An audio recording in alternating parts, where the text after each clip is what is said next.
berdonasi dalam pengadaan ventilator Indonesia atau VENI dari Salman ITB yang diciptakan oleh Pak Syarif Hidayat dari Stay ITB.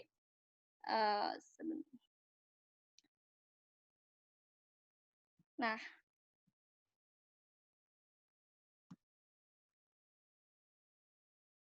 jadi di sini ada ladang pahala untuk teman-teman.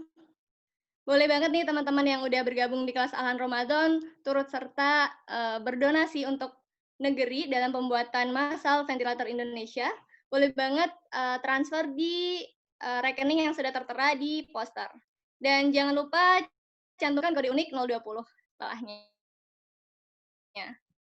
Bagi teman-teman yang ingin menggunakan e-wallet bisa juga.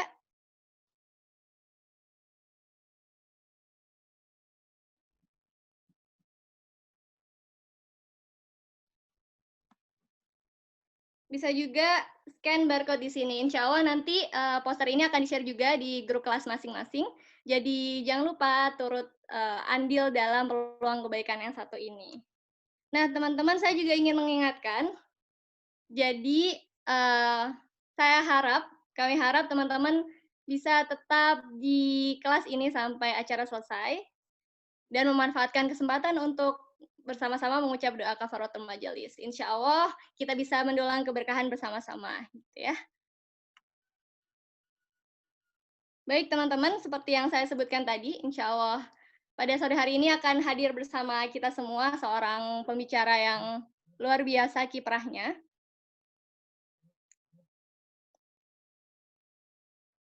Di sini ada Mbak Birul Qodriyah. Apakah sudah hadir di sini Mbak Birul Qodriyah?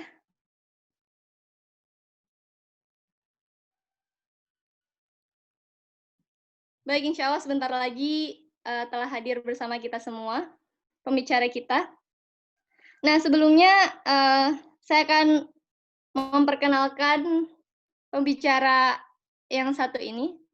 Beliau adalah Mbak Birul Qodriyah, asli Bantul, dan mungkin teman-teman banyak mengenal beliau sebagai mahasiswa berprestasi terinspiratif nasional pada tahun 2013. Beliau ini merupakan lulusan keperawatan dari S1 Universitas Gadjah Mada dan menyelesaikan master di Advancing Nursing di Edinburgh University.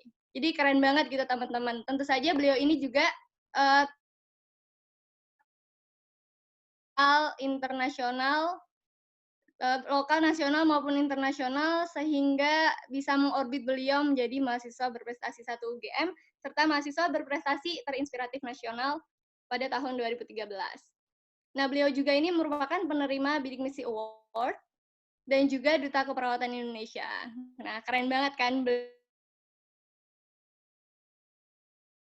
Nanti mungkin lanjut bisa langsung kita simak dari Mbak Birul.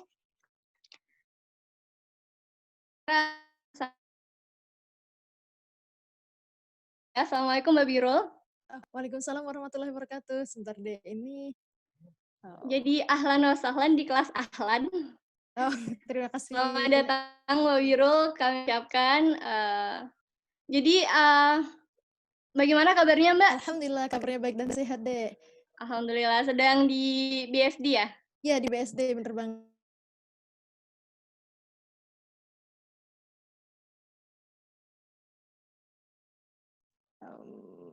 Oh ya, dan ya gimana deh, mohon maaf ya deh.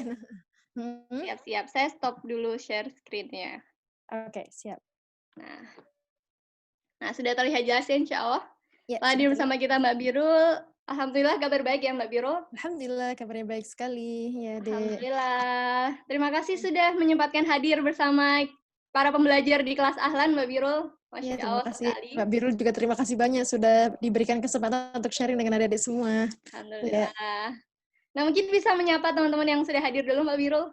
Oh ya, Assalamualaikum adik-adik semua. Ini kayaknya ada beberapa nama yang tidak asing, sering muncul kalau saya Zoom, ya. Oh ini ada Mas Faiz juga ya, tetangga. Halo Mbak. Tetangga. Ini Mas Faiz ini inisiator kelas Ahlan Mbak. Oh siap deh. Ini tetangga ini sering. Ternyata tetangga berdaya. Luar Iya, biasa. betul sekali. Saya mau jadi tetangganya juga, Mbak, kalau orangnya keren-keren gitu. Siap.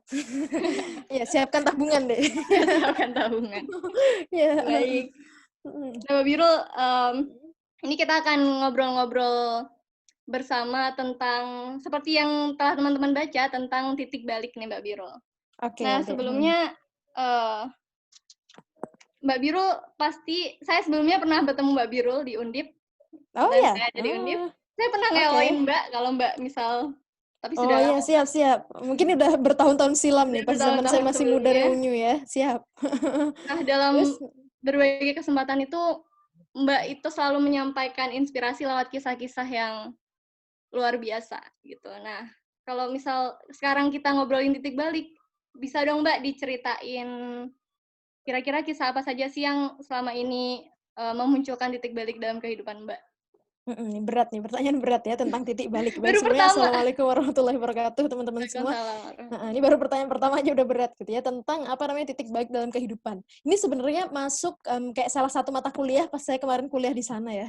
Jadi apa Iya luar gitu. biasa nih. Jadi iya benar, itu berapa SKS ya untuk bahas tentang titik balik. Tapi judulnya sih nggak titik balik banget sih, self reflection sama tentang apa ya, kita nyebutnya crucible time gitu. Jadi salah satu profesor yang expert di bidang itu, jadi sampai ada profesornya gitu untuk personal development membahas tentang titik balik itu. Saya juga baru tahu, oh itu masuk mata kuliah ya, itu ternyata se-ekstrim itu gitu ya, sampai ada mata kuliah.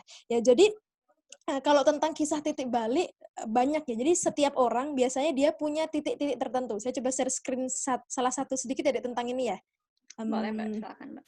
Wait, ini. Share. Oke. Jadi tentang ya titik balik. Nah ini, jadi ini deh tentang titik balik yang Mbak Birul miliki gitu ya. Sebenarnya kisahnya seperti apa? Jadi kayaknya sih setiap orang selalu punya titik balik masing-masing gitu ya. Termasuk Mbak Birul juga gitu. Jadi kalau kita nyebut pas kuliah kemarin itu namanya crucible time gitu. Jadi waktu yang membuat kita kayak jadi apa ya, menemukan haluan tertentu gitu. Kayaknya dulu tuh saya gila terus tiba-tiba berubah. Nah sama dengan Mbak Birul. Jadi Mbak Birul itu dalam hidupnya nggak cuma sekali deh, titik balik itu nggak cuma sekali, jadi berkali-kali bisa terjadi gitu. Jadi ada bisa terdapat year tertentu, bahkan setiap year bisa jadi ada crucible time, bisa jadi setiap periode hidup tertentu gitu. Jadi kok Mbak Birul mengalaminya tuh contohnya pas saat ayahnya Mbak Birul di PHK. Saya nggak PHK sih, apa ya, pensiun dini atau apa sebutannya gitu. Jadi waktu itu apa namanya Mbak Birul kelas 6 SD, dan itu pas banget mau SMP, terus ayahnya Mbak Birul kayak di PHK gitu, nggak bisa kerja lagi. Terus padahal waktu itu Mbak Birul harus banget gitu lanjut ke SMP. Suaranya Mbak Birul riuh nggak, Dek? Soalnya suami Mbak Birul baru ngajar juga nih. Riuh nggak, Dek, moderator? Jelas, insya Allah Mbak. Jelas ya, insya Allah ya. Jadi Jelas. ini, oke. Jadi apa namanya, itu pertamanya itu, pada saat ayahnya Mbak Birul mau di PHK gitu. Jadi terus, aduh gimana nih lanjut SMP-nya gimana gitu kan. Itu yang pertama yang membuat Mbak Birul jadi berpikir untuk gimana caranya mandiri. Yang pertama itu, karena nggak punya kerjaan lagi kan ayah. Itu yang kedua adalah saat terjadi gempa. Jadi pas Mbak Birul lulus SMP, itu terjadi gempa bumi, dan itu Mbak Birul mau ujian nasional gitu. Nah itu apa namanya, lumayan banget, aduh gimana ini, sempet Mbak Birul waktu itu mau ke pesantren gitu. Gimana ya, mau ke pesantren apa gimana? Karena kalau ke pesantren sempat ditawarin full scholarship. Tapi di sisi lain, waktu itu Mbak Birul harus pulang dari kelas 1 SMP gitu kan, gimana gitu kan. Nah jadi akhirnya itu yang crucible time kedua, untuk Mbak Birul membuat opsi gitu. Makanya waktu itu sempat apa Mbak Birul lanjut SMA, lanjut SMK, nggak sekolah atau pesantren atau gimana gitu. Yang itu disitulah Mbak Birul kemudian menentukan memilih untuk lanjut SMA, dengan nggak milih pesantren dengan alasan waktu itu Mbak Birul nyari pesantren di mana-mana nggak ada yang scholarship kecuali satu di Gontor. Waktu Mbak Birul ditawarin cuman harus ngulang dari kelas 1 SMP. Wah, Mbak Birul ngulang waktu banget dong gitu kan, padahal udah kelas 3 SMP. Terus akhirnya oke deh Mbak Birul ngambil SMA. Nah itu pas SMA akhirnya ngambil pilihan SMA, dan konsekuensinya alhamdulillah dapat beasiswa. Tapi konsekuensinya orang SMA itu kan kalau pengen lanjut karir adalah kuliah. Nah titik balik berikutnya adalah pas Mbak Birul udah ending mau kelas 3. Mbak Birul tuh bingung banget, waduh kalau kuliah jadi sering banget pada diskusi, Birul mau kuliah kemana gitu. Mbak Birul bingung, waduh kuliah di mana ya? Bukan nggak ada yang mau nerima, insya Allah sih banyak gitu kan, cuman biayanya gimana gitu ya. Cuman, nah waktu itu dapat cerita dari kakak kelas, jadi ada kakak kelas yang ternyata ada beasiswa waktu itu namanya BUTM, dari UGM tuh jadi bibit unggul tidak mampu. Jadi kuliahnya free, tapi biaya hidup nggak free gitu kan. Nah, Mbak Bro mikir lagi nih, katanya gimana syaratnya? Nah, jadi salah satu cara ketika kita menemukan titik balik itu, kita harus nyari gimana caranya. Jangan sampai kita cuma menemukan challenge. Jadi ini makanya ini word challenge, yang pertama ini kita nemu challenge. Biasanya setiap titik balik itu kita nemu challenge besar yang membuat kita itu kayak berpikir, aduh gimana nih, kita mau maju terus, mau mundur, atau mau gimana. Nah, itu yang disebut crucible time. Jadi saat kita benar-benar dihadapkan di posisi yang terpepet banget. Dan itu malah justru membuat kita, apa ya, berpikir cerdas gitu, karena gimana lagi kita sedang dalam masalah itu gitu. Jadi itu challenge. Nah, pada saat Mbak Birul pas SMA itu terus ditemukan dengan pilihan kayak gitu, akhirnya oke, Mbak Birul berarti tanya caranya. Caranya adalah selalu ranking 1 terus. Pokoknya nilainya harus bagus terus. Oke, Mbak Birul belajar sungguh-sungguh karena udah tahu caranya. Jadi habis tahu challenge-nya, kita bisa belajar ke orang lain yang pernah dapat challenge yang sama. Jadi makanya Mbak Birul waktu caranya kakak kelas yang pernah di kondisi Mbak Birul gitu. Ternyata pernah dapat beasiswa PPTM. Akhirnya Mbak Birul cari tahu, nanya, dan kuncinya ternyata kayak gitu. Jadi kamu nilainya bagus terus. Nah, jadi kita bisa cari orang. Makanya kita perlu banget mentor dalam hidup ini. Mentor itu siapa? Orang yang pernah punya pengalaman yang lebih di challenge yang kita alami. Jadi saya punya banyak mentor. Jadi apa namanya, ini ada di poin yang agak akhir ini, siapa gitu yang membuat kita tuh improve. Nah, itu orang yang jadi teladan kita gitu. Nah, itu mentor saya sebutnya sih. Nah, makanya habis itu saya ketemu kakak kelas itu ternyata kayak gitu caranya. Oke, saya belajar. Oke, akhirnya dapat PBUTM. Nah, saya mikir lagi, oke, kuliahnya gratis, terus gimana dong biaya hidupnya gitu kan? Sementara orang tua saya nggak punya uang sama sekali. Nah, kebetulan banget. Nah, jadi kalau apa ya, kalau kita berpikir positif dan selalu husnudzon dengan challenge itu, kemudahan-kemudahan Allah itu menurut saya selalu menyertai gitu ya. Karena kan fa inna ma'al usri yusran, inna ma'al usri yusra gitu ya. Habis satu kesulitan, dua kemudahan, dan itu alhamdulillah selalu banget gitu saya alami gitu. Jadi kalau saya nemu kesulitan itu, saya husnudzon aja. Berarti ba'da ini pasti akan ada dua kemudahan gitu. Jadi ya udah husnudzon aja. Jadi kalau teman-teman lagi nemu challenge, nggak usah yang apa horor gitu, nggak usah, berpikir aja positif. Kalau kita berpikir yang negatif ya horor, dan itu banyak terjadi di teman-teman saya yang mohon maaf mungkin nggak punya agama gitu. Jadi misalnya jadi panjang banget deh saya ceritanya, gimana nih moderator, nggak apa sekalian ya. Jadi Ya, apa silakan. namanya, pas kemarin misalnya saya kuliah di Adindra, kan teman-teman saya di sana mayoritas itu nggak beragama atau ateis gitu kan ya. Nah itu mereka mungkin menemukan titik balik, menemukan challenge, tapi cara menghadapinya berbeda. Kenapa? Karena kita punya pedoman kok punya agama. Sedangkan kalau nggak punya agama, nggak punya pedoman. Akhirnya apa? Teman-teman yang nggak punya pedoman, memilih jalan hidup yang bebas gitu, nggak ada pedomannya. Bisa jadi ngebar itu lebih lama, atau enggak bisa jadi malah bunuh diri macam-macam. Nah itu terjadi di tetangga flat saya. Itu udah ditemukan kayak berkali-kali gitu berusaha bunuh diri ya, karena apa, nggak ada pedoman hidup gitu. Nah kita dalam Islam udah diberikan pedoman hidup. Jadi ketika teman-teman dapat challenge, nggak perlu yang horor gitu, khawatirnya udah kembalikan kepada pemberi challenge. Kita berusaha menghadapinya dan berpikir positif. Ba'da itu berarti akan ada dua kelebihan dan dua kemudahan yang diberikan Allah gitu. Nah jadi akhirnya Mbak Bro ketemu nih, tiba-tiba ada kakak kelas yang datang ke sekolah gitu ya, datang ke sekolah. Waktu itu ada biaya studi etos namanya, yang itu memberikan beasiswa, bukan beasiswa kuliah juga plus beasiswa asrama gitu. Terus Mbak Bro kan udah dapat beasiswa kuliah nih, bisa nggak gitu kan? Oh bisa, beasiswa asrama aja dapat. Oh alhamdulillah gitu. Jadi at least langsung dapat solusi setelah itu. Tapi Mbak Biru juga pas dapat PBUTM itu challenge-nya luar biasa itu. Jadi sempet waktu itu di sekolah kayak diambil 2 orang gitu, dan harusnya 1 IPA 1 IPS, tapi di IPA tuh ada 2 orang. Jadi Mbak Biru sama teman Mbak Biru, padahal harusnya cuma 1 orang gitu. Nah, jadi sekolah sempat galau nih, siapa ini yang bakal dipilih, karena dua-duanya sama-sama miskin, sama-sama berprestasi gitu kan. Nah, Mbak Biru tuh sempat diminta ngalah gitu. Biru kamu ngalah aja deh, soalnya kan kamu punya potensi banyak prestasi yang lain, kamu bisa lewat jalur prestasi apa gimana. Tapi Mbak Biru nggak mau ngalah juga, aduh gimana, kan ini cita-cita yang sudah saya track gitu kan, kenapa saat saya sudah di depan cita-cita itu saya harus mundur. Mbak Biru nggak mau. Oke deh, kalian pulang dulu, besok kita diskusi. Akhirnya sama gurunya bilang, besok kalau kita nggak nemu solusi, kita akan undi. Katanya, waduh diundi, masa depannya diundi gitu ya. Tapi alhamdulillahnya, doanya nggak stop-stop tuh, orang tua berdoa dan sebagainya. Alhamdulillah akhirnya waktu itu sekolah akhirnya memutuskan, oke, dua-duanya anak IPA. Ini pertama kali loh dalam sejarah sekolah atau sekolah. Kalau kalian dua-duanya jadi di blacklist, ya gimana lagi, nggak apa-apa. Jadi memutusin, tapi tetap aja masih kayak belum ikhlas gitu kan. Tapi ya udahlah, bismillah aja mudah-mudahan. Nah, akhirnya keterima. Terus akhirnya dapat beasiswa. Itu yang pas, jadi setiap periode itu biasa Biru punya crucible time masing-masing. Nah, adik-adik pasti juga punya. Kalau adik-adik cermati dalam hidup ini pasti ada titik-titik tertentu yang membuat adik-adik itu jadi move move on. Jangan sampai kita nggak move gitu ya. Justru kalau teman-teman nggak punya challenge tertentu tuh ya hidupnya nggak move ya gitu-gitu aja terus gitu ya. Nah, kemudian setelah itu pas udah kuliah akhirnya keterima di keperawatan UGM. Jadi Mbak Biru waktu itu pertamanya mau ngambil di kedokteran.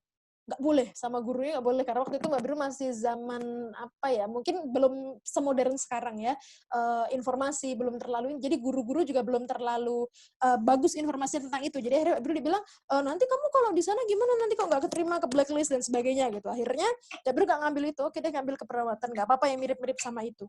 Pas masuk di jurusan itu dong, semua orang kayak merasa Mbak Biru tuh salah jurusan. Mbak Biru padahal udah alhamdulillah bisa kuliah bareng. Semua orang merasa Mbak Biru salah jurusan. Kenapa kamu ambil jurusan itu? Itu kan kamu gini. Itu jurusannya nggak potensial. Pokoknya semua orang kayak nyalahin Mbak Biru. Akhirnya Mbak Biru, ya Allah, merasa beneran salah jurusan itu. Jadi kadang-kadang judgement orang itu membuat kita jadi berpikir seperti itu. Nah, itu challenge terbaru bagi Mbak Biru. Challenge selain tadi kemudian pindah di asrama, terus akhirnya Mbak Biru itu menghadapi challenge yang semua orang merasa pilihan Mbak Biru itu salah. Nah, itu sering banget kita alami dalam kehidupan kita ya, adik-adik. Nanti ketika adik-adik misalnya milih jodoh, orang bilang, oh kok kamu salah.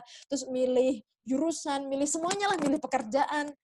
Setiap orang punya perspektif masing-masing. Kita padahal ketika memilih itu pasti sudah paham dengan konsekuensi dan paham dengan kenapa kita memilih itu. Tapi kan tidak harus kita mengkomunikasikan itu dengan orang banyak. Nah, orang lain bisa jadi punya perspektif yang lain gitu. Menganggap bahwa, kamu kok milihnya salah dan sebagainya. Nah, itu Mbak Biru juga ya. Jadi semua orang menganggap Mbak Biru salah, kecuali dosen Mbak Biru. Jelas lah, masa dia mau menyalahin Mbak Biru juga di jurusannya. Nah, jadi ya, semua orang berpikir Mbak Biru salah. Akhirnya Mbak Biru berpikir, salah juga nih kayaknya jurusan saya. Akhirnya setelah itu Mbak Biru kayak awal-awal tuh nggak semangat gitu kan kuliahnya, aduh gimana nih. Tapi di sisi lain karena Mbak Biru dapat beasiswa, jadi akhirnya pas udah masuk kuliah malah tiba-tiba ada beasiswa bidik misi. Jadi Mbak Biru malah beasiswanya tuh double-double karena PPUTM, etos, bidik misi gitu. Sampai akhirnya terjadi perebutan gitu ya. Jadi anak beasiswa etos pengen Mbak Biru tetap di etos, PPUTM waktu itu di-switch ke bidik misi pengen saya di bidik misi. Akhirnya dirapatkan, akhirnya oke deh, kamu bisa dapat dua-duanya. Jadi alhamdulillah gitu ya. Jadi dua kemudahan. Jadi selalu ada kemudahan yang banyak dari Allah gitu ya. Mungkin awalnya sulit gitu. Itu poin yang pertama. Oke, akhirnya Mbak Biru merasa salah jurusan. Jadi gimana ketika kita menemukan bahwa itu sebenarnya titik balik, tapi orang menganggap itu sebuah kesalahan ketika kita sudah move on dari situ. Nah, itu kan masalah berikutnya tuh. Setelah dapat challenge, kita mau improve, kita mau improve, pas kita improve, orang menganggap kita itu salah langkah. Nah, itu sering banget. Misalnya, atau enggak teman-teman yang udah IPK-nya bagus, lulus, pokoknya udah harusnya tuh bisa karirnya bagus banget, tiba-tiba teman-teman memilih dari zero, bangun startup misalnya kayak Mas Faiz gitu kan. Mungkin ada orang yang pemikirannya belum bagus, menganggap itu pilihan yang salah gitu. Nah, gimana itu kalau seperti itu? Nah, kita harus belajar dari kisahnya Luqman Al-Hakim. Jadi saat Luqman Al-Hakim, teman-teman udah tahu lah ceritanya ya. Waktu itu yang pakai keledai gitu kan, dua-duanya sengaja tuh Luqman Al-Hakim ngajak anaknya buat jalan-jalan bawa keledai. Pertamanya Luqman Al-Hakim yang nuntun gitu ya, anaknya yang naik, orang-orang ini gimana sih Mas, anaknya nggak pengertian banget, ayahnya yang lansia mah disuruh jalan kaki, anaknya yang naik, anaknya durhaka banget sih, ibaratnya kayak gitu-gitulah. Habis itu oke deh kamu turun ya deh, ayah yang naik.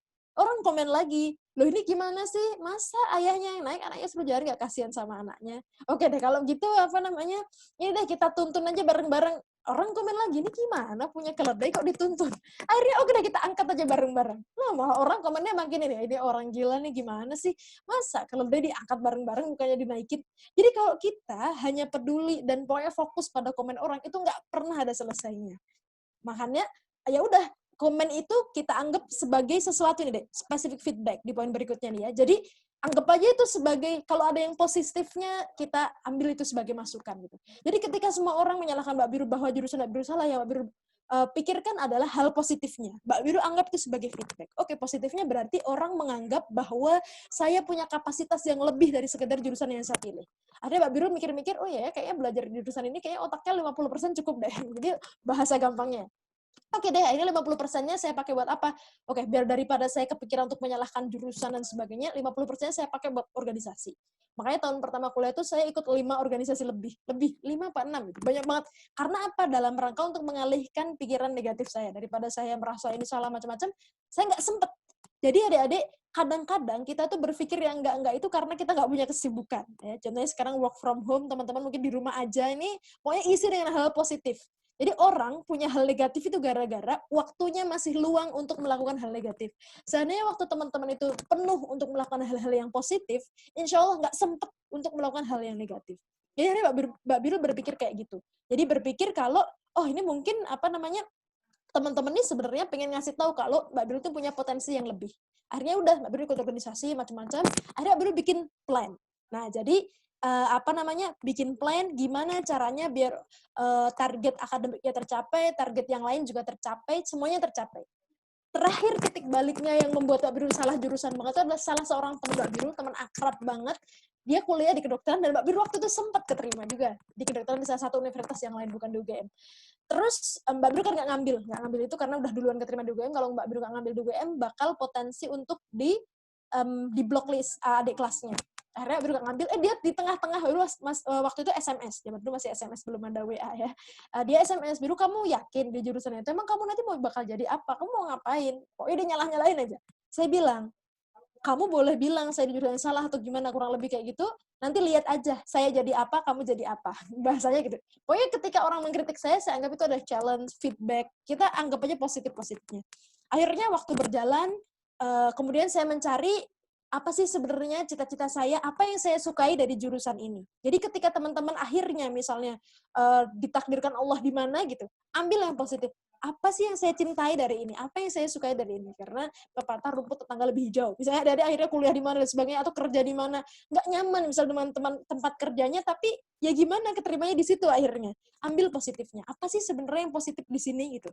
Jadi apa yang bisa saya ambil di positifnya di sini. Saya lihat, oh ternyata saya di sini punya kemampuan, saya orangnya hobi pidato, terus habis itu hobi nulis. Oke deh, saya pengen kembangin kemampuan bicara dan nulis. Oke, saya ikut organisasi macam-macam, akhirnya berprestasi, nyari peluang, dan akhirnya ternyata gitu ya. Ternyata disitulah cara Allah untuk membuat saya jadi berkembang gitu. Seandainya saya nggak, Pak, tadi hikmah tuh di akhir ya dia. Seandainya dulu Pak Biru tuh nggak ngambil jurusan itu misalnya, mungkin Mbak Biru nggak bisa merasakan banyak peluang seperti yang Mbak Biru pernah rasakan.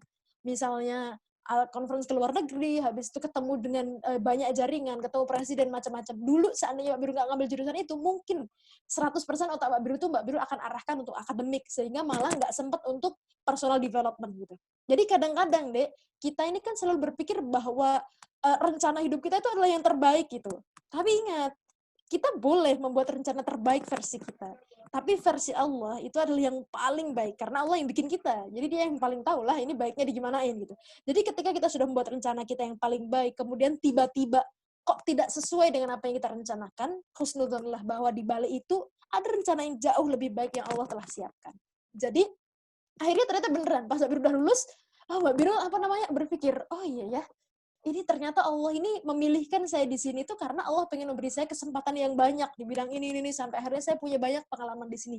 Yang ternyata, jadi ternyata deh kalau misalnya di setiap crucible time itu kan kita akan ada sesuatu pelajaran yang baru, kesulitan, akan ada sesuatu challenge yang berat banget yang membuat kita nggak merasa aduh nggak sanggup lagi. Tapi itu adalah cara Allah untuk mempersiapkan kita di kondisi yang jauh lebih sulit lagi. Ya, jadi misalnya kayak saya waktu itu apa namanya pas di kampus misalnya aktivitasnya banyak banget tetap gini-gini, ternyata itu mempersiapkan pas saya sudah S2. Oh ternyata challenge pas kuliah S2 itu lebih berat lagi, bikin esai banyak tapi harus ini kalau mau aktif di organisasi apa ribet lagi, waktunya terbatas, padahal kuliahnya cuma setahun tapi semua harus selesai dan sebagainya.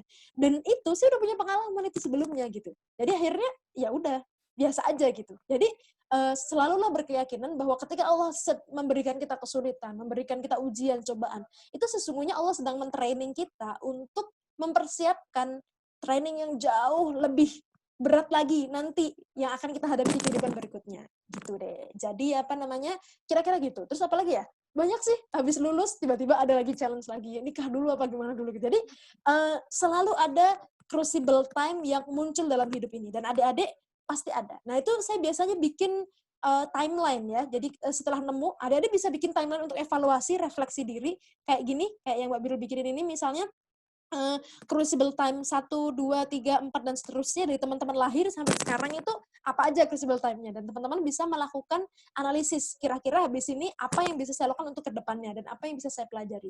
Jadi bisa achievement, development atau event yang ada di setiap crucible time itu. Gitu deh kira-kira. Di moderator. Baik. Terima kasih Mbak Birul. Nah, mendengar penjelasan barusan nih saya jadi penasaran nih.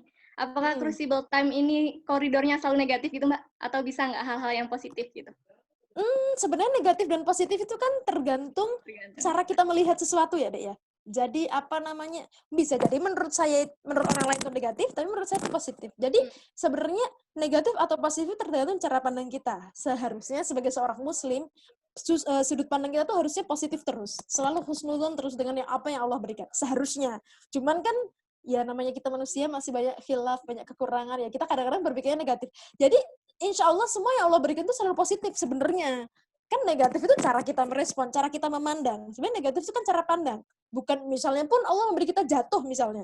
Ya itu cara pandang kita negatif. Kenapa Allah kasih jatuh? Tapi ternyata itu yang terbaik. Misalnya ternyata kalau kita nggak jatuh, bakal kerubuhan pohon di depannya ada pohon roboh. Misalnya nggak tahu. Sama dengan waktu itu Mbak Birul tahun 2014, pas pidato di depan presiden itu, harusnya itu Mbak Birul di Jepang.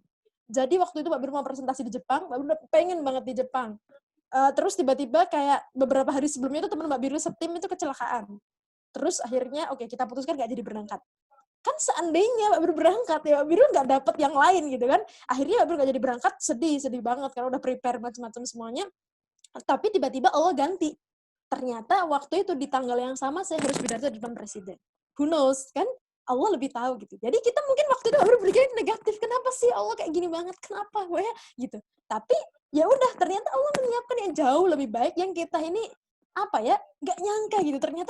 Ternyata ya kita bilang ternyatanya setelah semuanya berakhir kan. Oh iya ya, untung kemarin Allah ngasih ini, untung ya gitu. Jadi makanya sebenarnya negatif atau positifnya sesuatu itu tergantung cara pandang. Dan sebaiknya sebagai seorang muslim yang baik, kita selalu memandang sesuatu dengan positif, tidak negatif. Gitu deh. Gitu, jadi sebenarnya tidak ada takdir yang buruk ya Mbak, kalau misal kita bisa memaknainya secara positif gitu. Benar sekali, semuanya terbaik. Lawang yang ngasih takdir itu orang yang bikin kita kok, expertnya, ya kan? Masa salah itu kan? Itu deh. Nah, karena Mbak sudah nyinggung video yang pidato di depan Pak SBY dan di depan ribuan mahasiswa bidik misi, jadi saya pertama lihat itu dulu saat mahasiswa baru Mbak dan tersentuh sekali. Udah tua banget ya saya. Jadi merasa senior, bukan tua tapi senior. Oke. Senior. Nah, ini mungkin ada teman-teman di sini yang baru mengenal Mbak Birul dan belum tahu nih videonya. Ini saya coba putarkan ya Mbak, izin Boleh. kurang lebih 3 menit. Oke, siap. Nah, mari kita lihat bersama sebentar.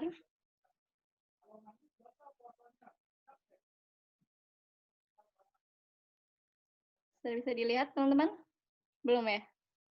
Sudah muncul sih, mungkin belum full screen ya. Di sini saya seorang yang berasal dari keluarga buruh, tidak pernah menyangka bisa dapat berdiri di sini. Ayah saya dan ibu saya adalah seorang buruh tani, bukan lagi petani, tetapi buruh tani yang mungkin setiap kali menanam hanya mendapatkan upah 5.000 sampai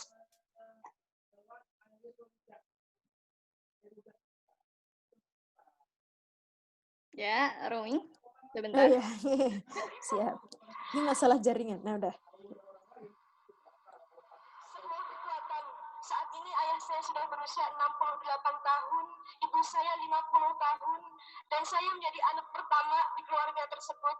Sehingga suatu hari saya pernah bercerita kepada ayah saya, Bapak, Ibu, saya pengen kuliah seperti teman saya yang lain. Dan tidak ada jawaban dari saya seperti yang diceritakan Bapak Muhammad Nur tadi. Satu jawaban.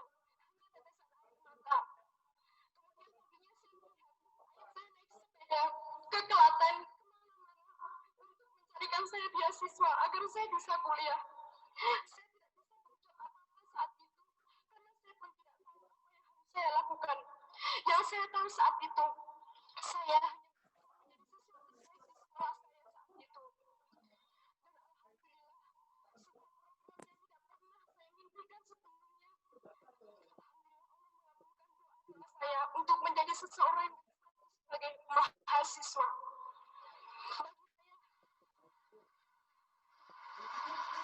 Bagi saya, bersatu sebagai seorang mahasiswa adalah sebuah anugerah besar, sehingga mampu mengantarkan mimpi-mimpi besar saya menjadi seorang mahasiswa berprestasi Universitas Gadjah Mada, menjadi mahasiswa berprestasi terinspiratif tingkat nasional, bahkan duta keperawatan Indonesia. Semua itu tak lain dan tak bukan berasal dari bidik misi. karenanya pada kesempatan yang berbahagia ini, yang sebenarnya telah saya tuliskan dalam catatan saya yang saya tempel di tembok kamar saya 2 tahun lalu, saya ingin mengucapkan terima kasih yang sebesar-besarnya kepada Bapak Presiden Republik Indonesia, kepada kami untuk melanjutkan mimpi kami untuk menjadi bagian membangun negeri ini. Dan kami sebagai penerima beasiswa berjanji tidak kami akan menjadi mahasiswa yang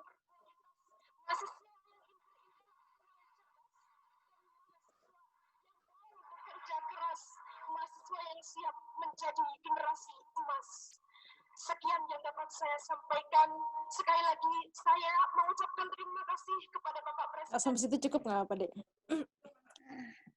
Itu tadi videonya bagi teman-teman yang mungkin belum menonton. Ini videonya mengandung bawang ya, Mbak. Jadi nampaknya dapat membuat semua penonton terharu. Jadi saya sudah berkali-kali nonton juga tetap merinding gitu mendengarnya. Masya Lalu itu Allah. bagaimana sih perasaan Mbak Birul saat dapat hadir di depan Pak SBY dan Pak Menteri dan ribuan teman-teman yang lain? Perasaannya mungkin campur-campur ya, Dek, karena udah lama banget juga. Jadi perasaannya mungkin lebih ke excited dan nggak nyangka karena Allah, Mbak Biri waktu itu ya udah hadir-hadir aja gitu. Tapi perasaannya hatinya kayak masih belum ridho dengan yang nggak jadi ke Jepang kan.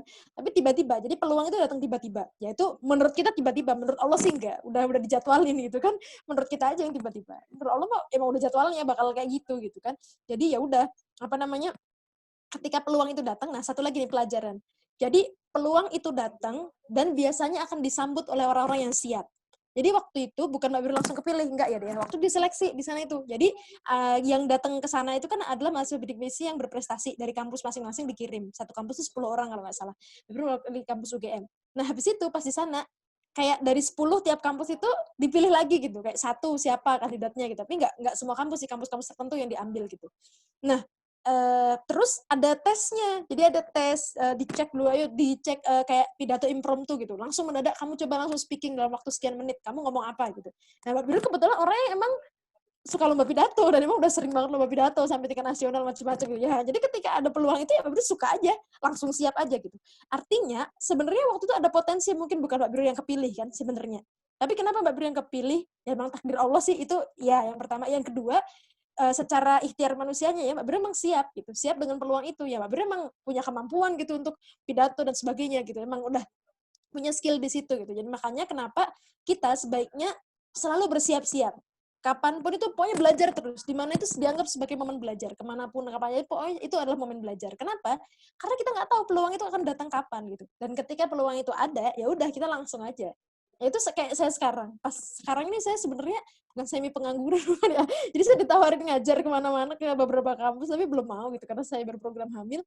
Tapi tiba-tiba kayak ditelepon salah satu teman saya gitu. Di salah satu kementerian gitu. Untuk Birul, aku baru jadi staf khusus menteri nih, kamu nggak bantuin di tim staf khusus menteri gitu. Waduh, kata saya gimana nih, saya berprogram hamil gini-gini. Nggak apa-apa, kan langsung aja gitu. Kenapa peluang itu datang? Iya, karena kita sudah punya orang melihat kita punya kemampuan itu, terus tiba-tiba ditelepon gitu kan. Seandainya kita nggak punya kemampuan itu misalnya, ya orang nggak akan berpikir untuk memilih kita gitu. Artinya kita siap-siap aja terus melakukan yang terbaik terus.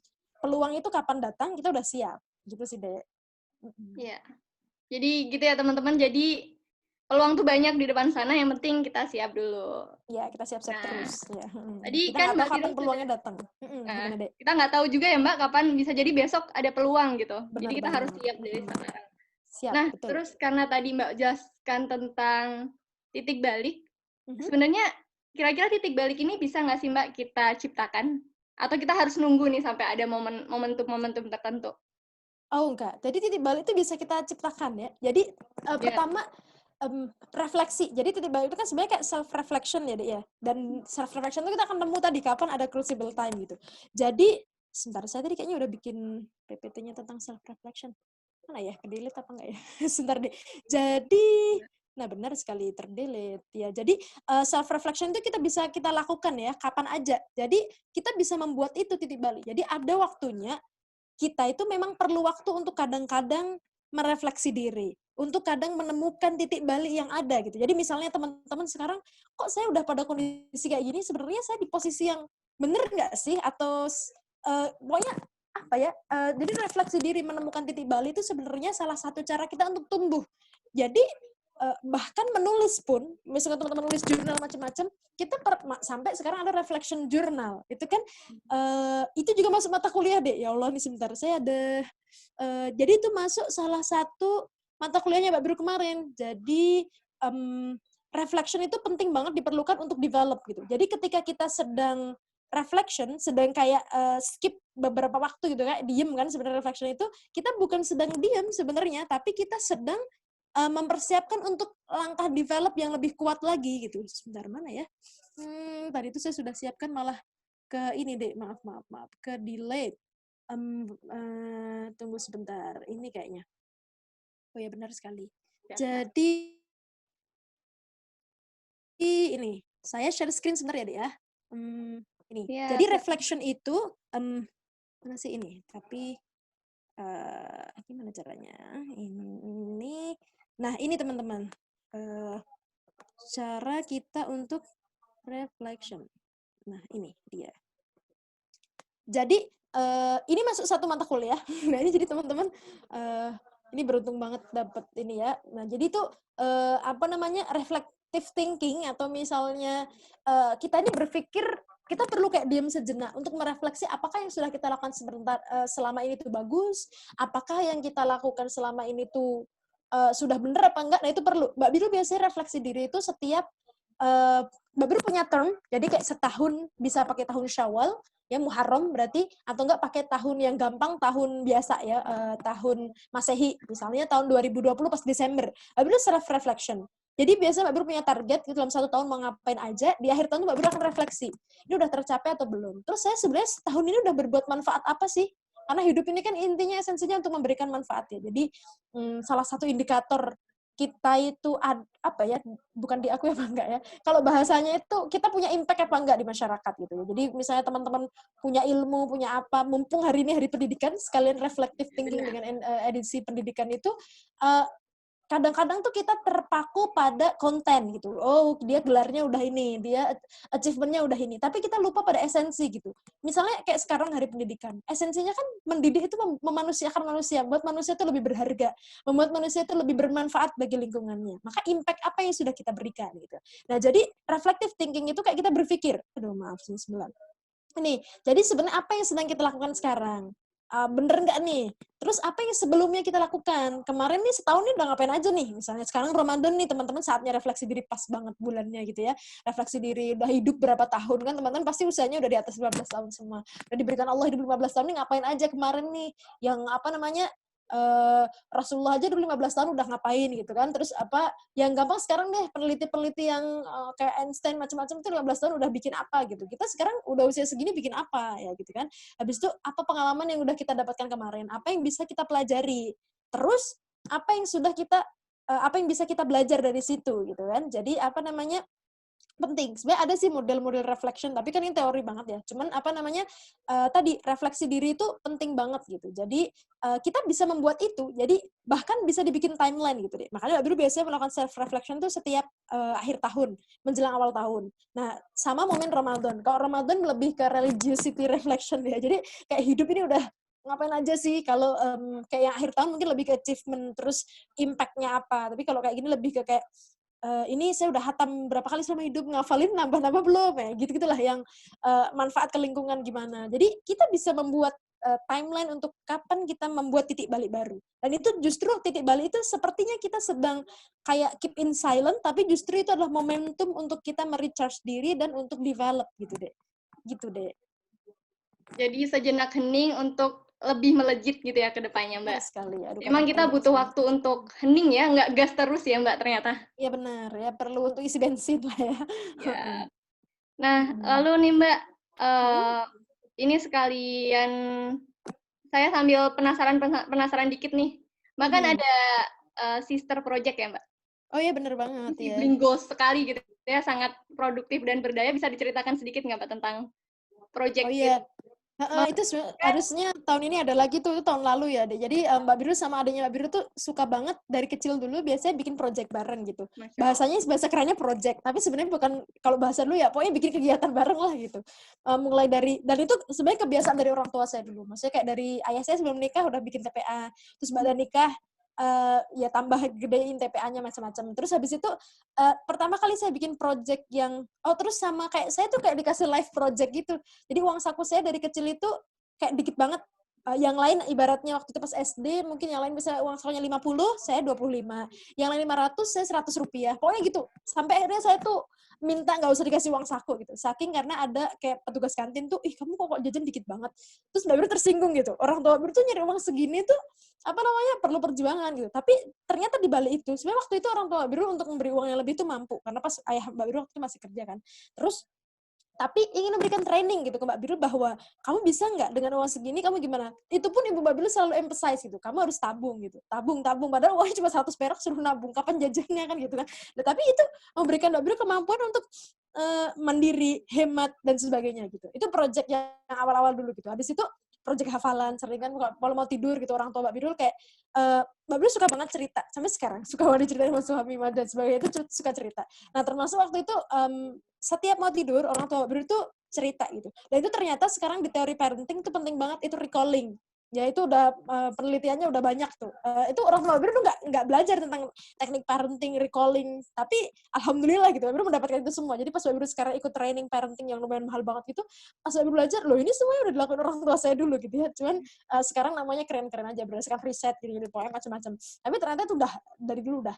Nah terus challenge-nya, itu challenge. Jadi dari dulu orang tua saya suka banget ngasih challenge. Kayak tadi uang sakunya dikit. Habis itu kayak mau beli sepeda harus ranking berapa kali. Terus habis itu sama pas waktu itu kalau mau dapat cerita yang full, Mbak Biru setorannya harus sekian surat gitu. Jadi kalau suratnya Mbak Biru nggak setor full, ya ceritanya nggak full. Mbak Biru orangnya yang pengen tahu banget gitu. Kalau nggak full tuh bisa kebawa mimpi macam-macam. Jadi akhirnya Mbak Biru berusaha untuk kayak gimana caranya biar full nih, biar dapat cerita yang full gitu. Jadi akhirnya hafalinnya full. Jadi kayak challenge gitu. Terus habis itu pokoknya sampai seterusnya itu jadi seperti itu. Tadi pertanyaannya apa sih, Dek? Kok sampai jadi kesana-sana? Aduh, lupa. Assistant project ya. Nah, sampai akhirnya kemudian gempa, itu benar-benar real project. Ya, benar dari SMP itu udah nge-privat anak SD karena nambahin income buat Mbak Biru sendiri. Udah jualan. Pokoknya udah kayak gitu lah. Pokoknya karena uang sakunya sedikit. Jadi ternyata keterbatasan tuh kadang membuat kita berkembang. Karena kepepet, ya kan? Itu penting. Jadi teman-teman yang dalam keterbatasan, husnudon aja. Itu cara Allah mentraining biar kita berpikir kreatif. Karena orang yang dalam kecukupan tuh justru kadang nggak berkembang gitu ya. Karena udah ada semua gimana mau berpikir kan? Tapi kalau teman-teman yang kurang-kurang itu alhamdulillah. Itu justru Allah memberikan peluang untuk kita untuk berpikir lebih cerdas gitu ya. Nah, terus akhirnya udah pas gempa, nah itu gedung TPA-nya roboh. Terus kayak Mbak Birul waktu itu udah mulai diajarin orang tua, kamu coba dong, itu ada posko-posko itu, coba lobby, minta bantuan, gimana-gimana. Terus ada KKN kan, ke rumah, itu Mbak Birul saya SMP kan, kerja sama. Akhirnya gini-gini, bikin proposal, Mbak Birul waktu itu belum punya laptop kan, sama Mbak KKN yang ngetik, macam-macam gitu kan, diajuin, akhirnya dapet tuh dari gedung, bantuan gedung dari Bupati, itu orang tua Mbak Birul datang sendiri naik sepeda ke kantor Bupati dan sebagainya. Jadi saya belajar banyak dari bagaimana orang tua itu akhirnya terbiasa gitu. Sampai pas gede kita bikin event di kampung apa kayak sama adik barengan kolaborasi. Udah bikin gini, TPA misalnya kegiatan kok syawalannya gini-gini aja, kita bikin yuk eventnya gini, kamu jadi ini, saya jadi ini. Jadi emang dari dulu terbiasa kayak gitu deh. Jadi akhirnya ketika kita kayak nggak bikin impact bareng-bareng itu ngerasa ada yang kurang gitu kan. Terus aduh momennya gimana nih, mana jauh-jauh lagi, adik saya di Surabaya, saya di mana gitu kan. Oke deh kita bikin project bareng. Akhirnya kemarin bikin sister project. Jadi pesannya ayah saya itu yang selalu terngiang-ngiang terus dan selalu di-emphasize terus itu, kayak dimanapun kamu berada, terserah. Kamu jadi apa aja, terserah gitu ibaratnya. Tapi yang penting, pastikan kamu tuh selalu punya manfaat di lingkungan. Itu sih. Jadi kayak, tapi emang sih orang tua saya jadi dosen itu. Oke deh, nanti habis hamil insya Allah gitu. Yang sekarang oke deh, yang bantuin di kementerian dulu. Tapi kayak yang selalu di-emphasize gitu, tentang impact manfaat yang kamu berikan gitu. Jadi makanya pas banget sekarang ini kan seminarnya tentang venti ya, untuk ventilator ya. Nah, itu salah satu teman-teman membuat impact. Kalaupun kita nggak bisa bikin ventilator, kayak saya nggak bisa bikin kan, ya kita membantu. Nggak harus banyak ya. Nah, jadi sekalian saya singgung ini, excited banget. Saya pas kemarin ada seminar dikasih Thomas Faiz, ini buat untuk membantu ventilator yang diinisiasi oleh anak bangsa gitu. Itu sesuatu yang luar biasa banget. Kalaupun, jadi gini deh, membuat impact tuh nggak harus sesuatu yang besar banget.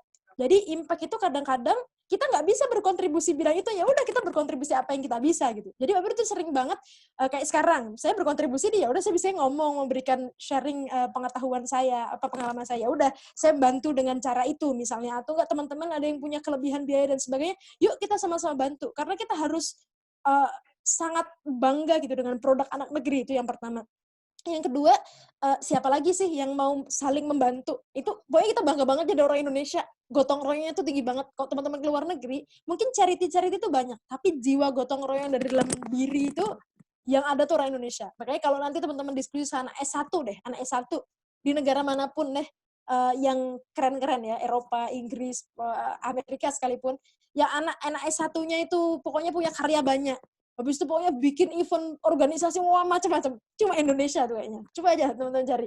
Nah, makanya ini mumpung ada eventnya. Jadi mumpung ada momennya dan ada peluang untuk kita sama-sama berkontribusi, yuk sama-sama berkontribusi ya. Jadi teman-teman kayak nanti bisa berdonasi ya di dengan teman-teman ini Ahlan Ramadan ini karena kegiatan untuk sekalian menggalang dana untuk itu. Jadi yuk kita sama-sama ya, kita sama-sama berkolaborasi. Karena kemarin Mbak Bri juga ini deh ada penggalangan dana untuk COVID. Ya alhamdulillah, maksudnya ya kita sedikit-sedikit, tapi kalau berbanyak orang itu akan jadi sesuatu yang besar. Karena kalau kita membuat impact sendiri, ya pasti impact-nya akan kecil. Tapi kalau kita membuat impact sama-sama, ya pasti akan lebih besar. Gitu deh.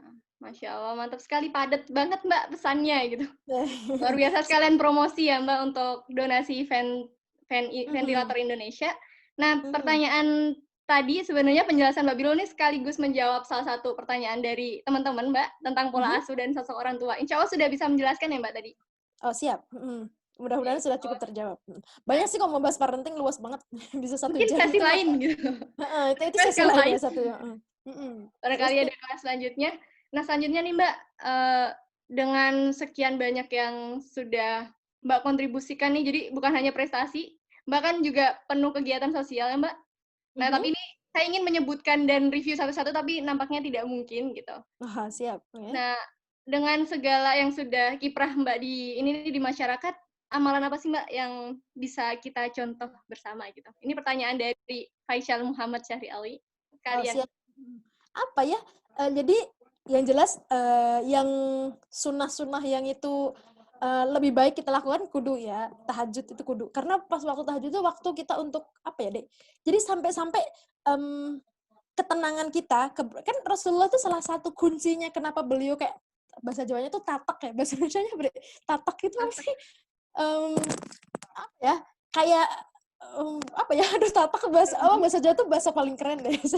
Apa namanya? Ini sangat bisa fighting. Nah, fighting ya. Bahasanya fighting dengan banyak challenge yang ada. Kan Rasulullah tuh ujiannya luar biasa banget kan. Salah satunya menurut salah satu ulama itu salah satunya adalah dari ini Gus Baha, bagus deh, banyak sharingnya beliau itu. Beliau bahasanya itu salah satunya kunci beliau itu bisa kuat banget menghadapi cobaan yang luar biasa banget itu adalah kualitas tahajudnya. Ya pasti itu kualitas tahajud kita ya jauh banget dari beliau. Orang beliau itu pernah sholat aja yang makmum sampai keder kan, baca Al-Baqarah, sampai terakhirnya surah An-Nisa pokoknya sampai berjus-jus lah. Jadi satu rakaatnya beliau itu berdiri, pernah suatu itu sampai Aisyah tuh tidur, kan kamarnya Rasulullah tuh nggak terlalu luas gitu. Jadi Aisyah itu tidur kayak di depan Rasulullah gitu selonjoran, karena emang nggak ada space lagi, mungkin Aisyah baru haid apa gimana, pokoknya nggak ikut sholat gitu. Jadi kalau Rasulullah itu berdiri, Aisyah tuh nyelonjorin kakinya lagi. Kalau Rasulullah sujud, dilipat lagi kakinya gitu. Kenapa sampai bisa lama gitu sambil tidur kayak gitu? Karena Rasulullah lama banget sholatnya, jadi selonjorannya kayak bisa tidur lama banget gitu. Jadi emang lama banget gitu. Nah, paling nggak itu, minat tahajud, duha, yang kudu-kudu ya. Kalau tahajud tuh kudu banget deh. Kalau teman-teman emang pengen lebih dari yang lain, serius tahajud. Tapi niatnya bukan buat itu ya, tapi pasti Allah memberikan ya qiyamul lail. Siapa yang mau qiyam lebih lama di malam, Allah akan ngasih sesuatu yang lebih. Itu jelas kudu banget. Itu habis itu yang lain-lain bacaan-bacaan yang saya sih ya yang diajarin dulu dari pesantren macam-macam, Al-Waqiah, kemudian Al-Mulk, Yasin. Ini kalau bisa tiap hari bagus. Yang lain ya hafalan teman-teman, bacaan Quran. Pokoknya setiap hari jangan sampai sepi dari bacaan Quran. Dan sholawat, memperbanyak sholawat. Sambil masak, kayak sekarang kan di rumah yang ngapain kerjaannya kan nggak jelas gitu kan. Meskipun ya work from home tetap, tapi kan lebih banyak luangnya. Nah itu teman-teman daripada diam, ngobrol gibah gitu kan, gibah online, dibuat ya sholawatan gitu atau apa kayak. Nah itu yang bermanfaat, yang positif-positif lah. Gitu deh. Nah, ini saran untuk kita semua dan saya pribadi yang ini kita semua mungkin sedang banyak waktu luangnya, jadi dimanfaatkan untuk hal-hal yang positif gitu Benar kan ya, banget. Mbak Birul. Nah, lanjut nih Mbak, ini sudah hampir jam 5. Nah, Oke. ini mungkin Mbak Birul bisa berbagi tips and trick gitu Mbak, bagaimana jadi prestatif dan kontributif. Tipsnya apa ya? Pokoknya berpikir selalu menebar manfaat, itu sih tipsnya Mbak Brul. Ya pokoknya Mbak Brul percaya tuh khairun nas anfa'uhum linnas gitu. Makin banyak manfaatnya makin baik, gitu aja sih. Jadi Mbak Brul berprestasi pun itu niat Mbak Brul bukan untuk biar keren, biar manfaatnya lebih banyak. Kenapa? Karena ketika kita berprestasi pasti peluang untuk menebar manfaat tuh lebih banyak. Ya kalau Mbak Brul nggak punya track record gitu, mungkin saya nggak diundang sekarang kan ibaratnya. Loh kenapa saya jadi punya peluang? Loh karena saya mempersiapkan peluang itu. Jadi peluang itu harus disiapkan. Peluang untuk menebar manfaat bahkan itu harus kita siapkan.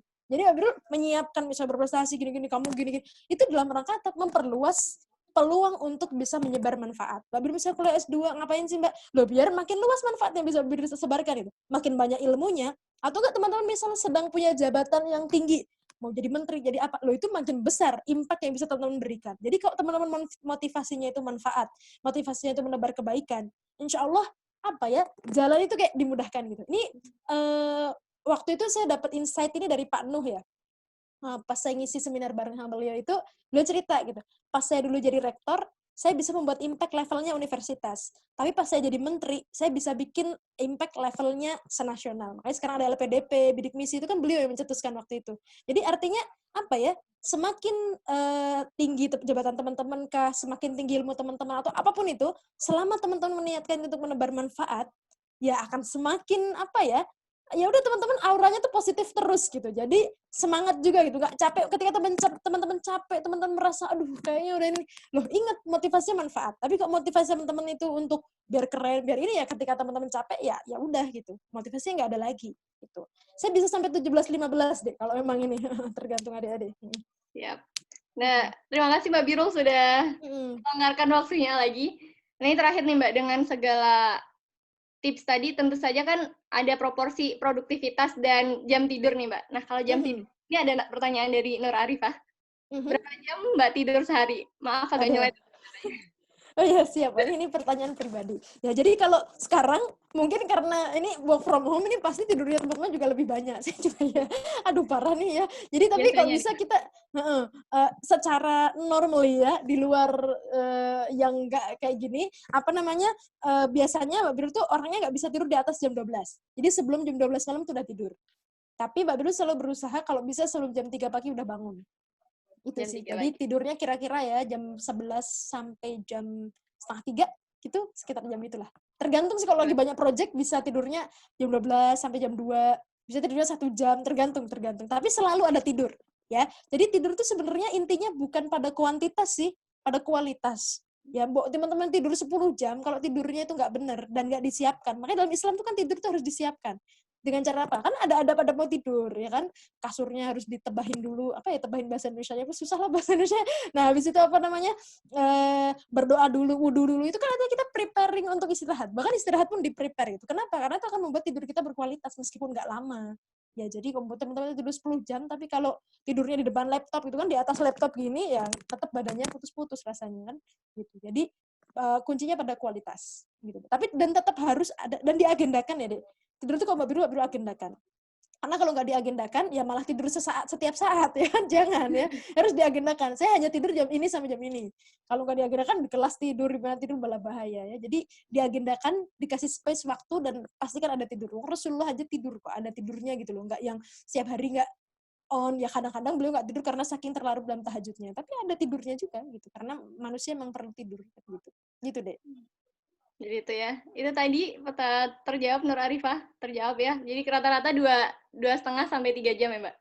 Ya, atau 4 lah normally kalau lagi nggak assignment nggak banyak 4 lah. Kalau dari project banyak banget ya tadi tergantung. Yang penting tidur dan berkualitas.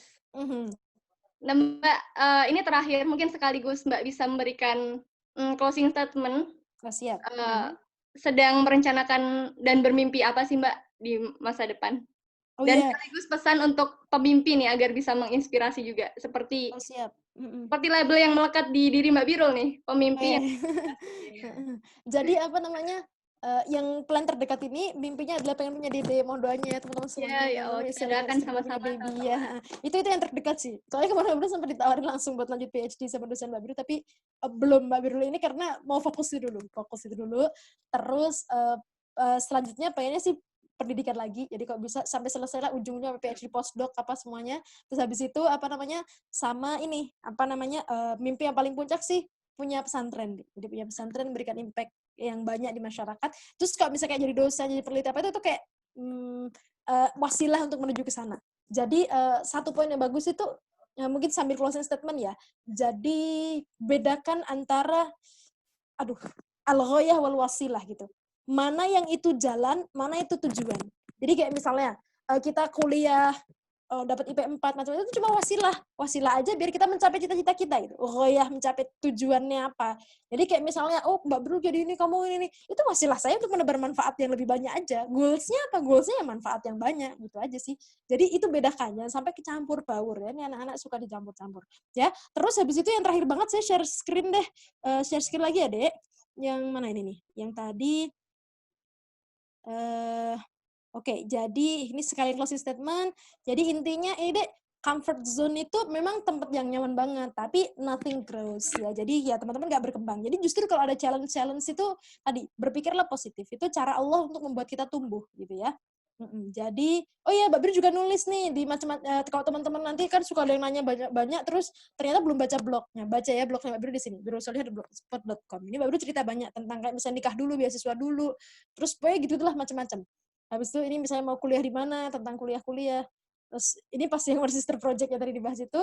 Terus sama ada di IG juga, biasanya nulis tentang macam-macam. Jadi kalau yang udah saya tulis, mohon untuk tidak ditanyakan. Kalau misalnya teman-teman mau japri nanya ya, lewat IG aja, tidak lewat WA, karena Mbak Bro suka nggak kejawab. Soalnya Mbak Bro juga ngevlog, ya Allah, ini seumur hidup pertama kali ngevlog di sini, Dek Saya moderator. penontonnya, Mbak. Oh, saya siap. Jadi, enggak, saya Mbak Bir enggak, jangan lupa like and subscribe and share. Yang penting intinya kalau bermanfaat silahkan ditonton ya. Like, subscribe, and share. Kontennya insya Allah bermanfaat semua, teman-teman. Ya, mudah-mudahan itu ya, teman-teman itu.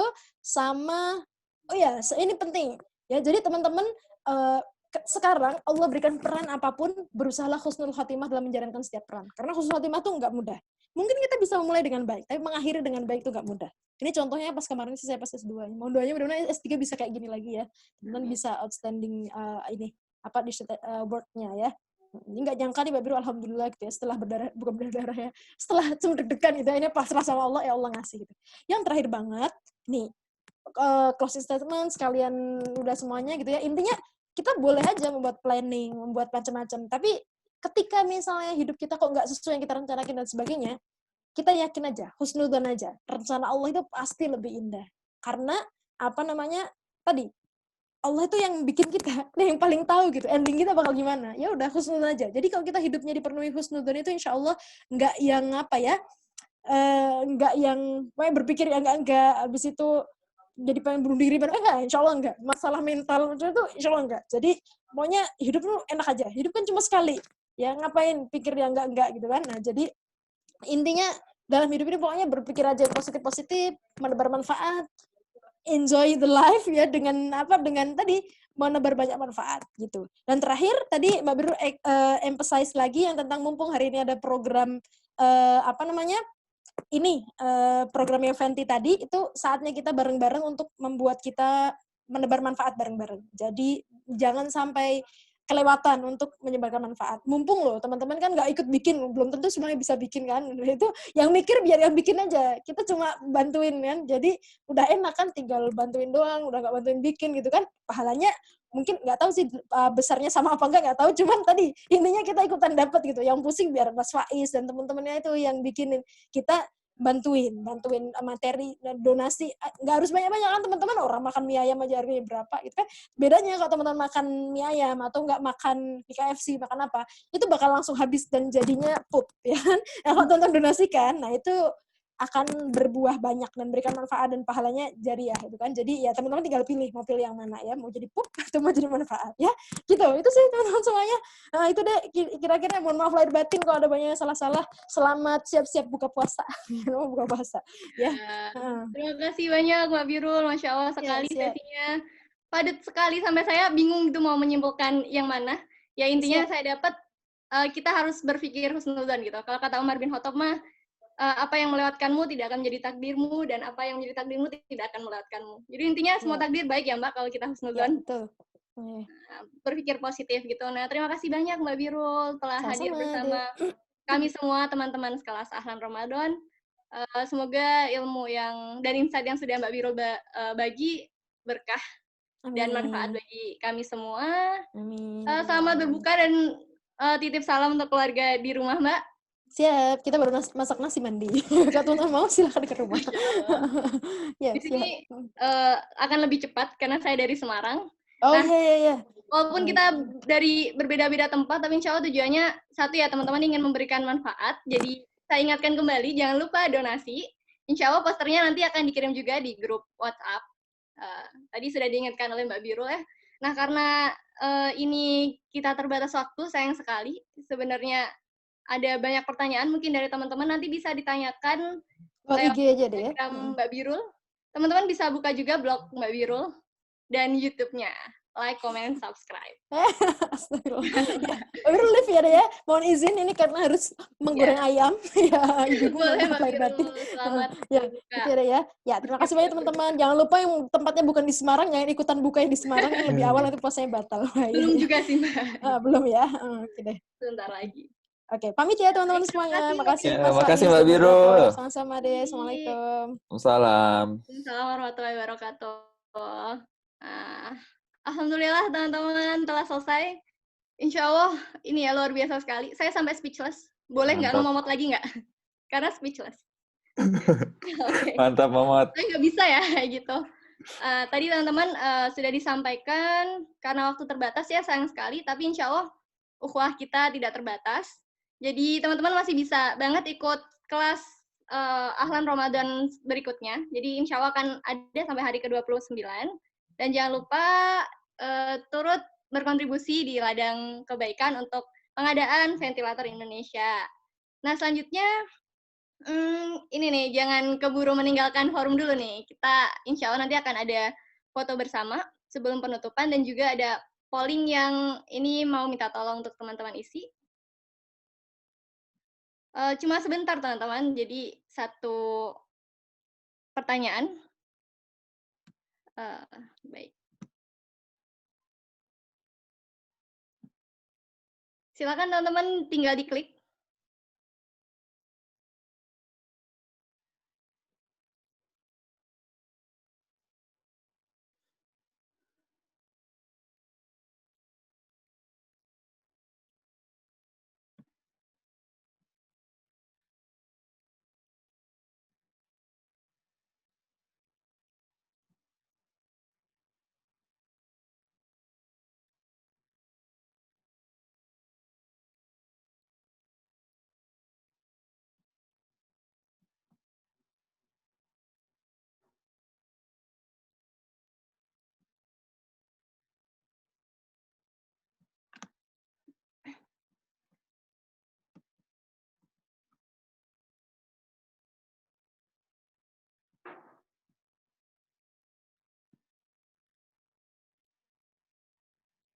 Baik,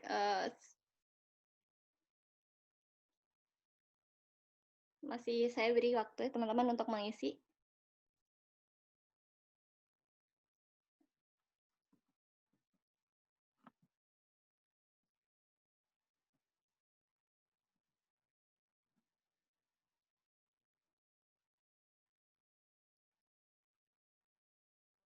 Berapa orang lagi yang belum, Kang Gifari? 3, masih 10 orang lagi. 10. 10 orang lagi. 9 orang lagi. Saya kayak sedang menghitung apa ya.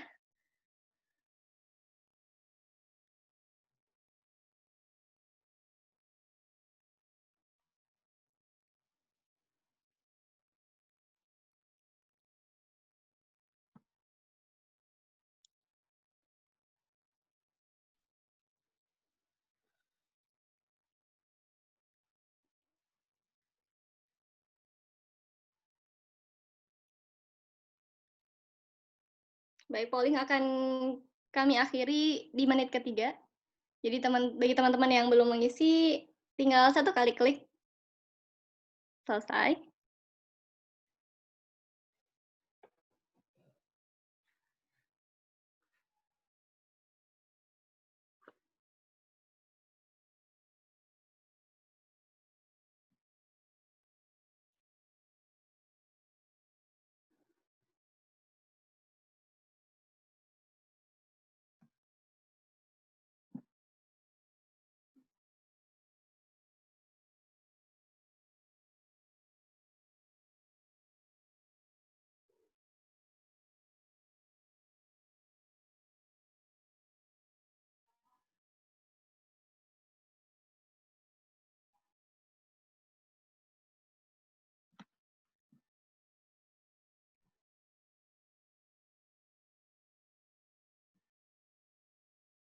Baik, kita akhiri. Sudah lebih?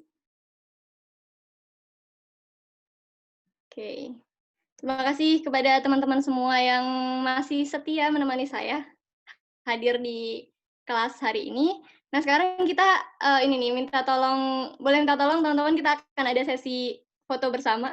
Lebih tepatnya screen capture. Jadi bisa dibuka kameranya.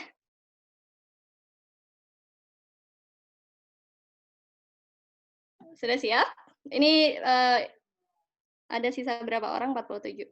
Baik, slide pertama, 50 orang pertama. 1, 2, 3. Sebentar.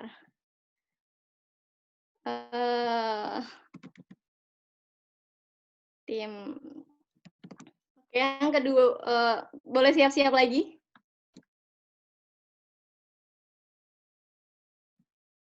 Boleh siap-siap lagi untuk yang kedua. 1, 2, 3. Oh, ada banyak yang belum membuka kamera ya? Boleh dibuka?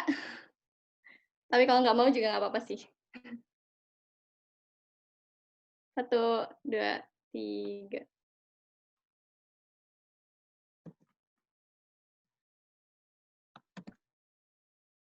Yang terakhir nih teman-teman.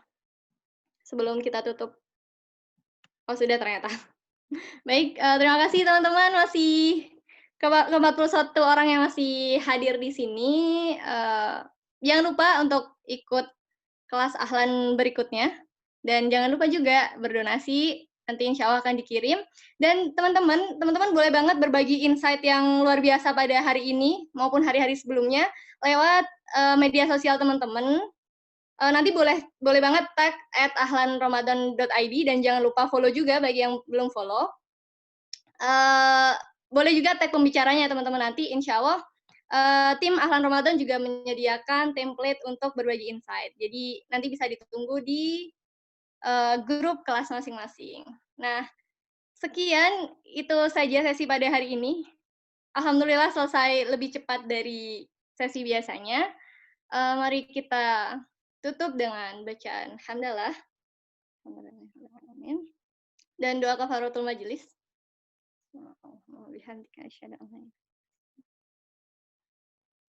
Alhamdulillahirrahmanirrahim. Saya pribadi mohon maaf apabila ada kesalahan. Saya Desi Afiatul Ilmi. Pamit undur diri. Wassalamualaikum warahmatullahi wabarakatuh. Sampai jumpa lagi. Waalaikumsalam warahmatullahi wabarakatuh.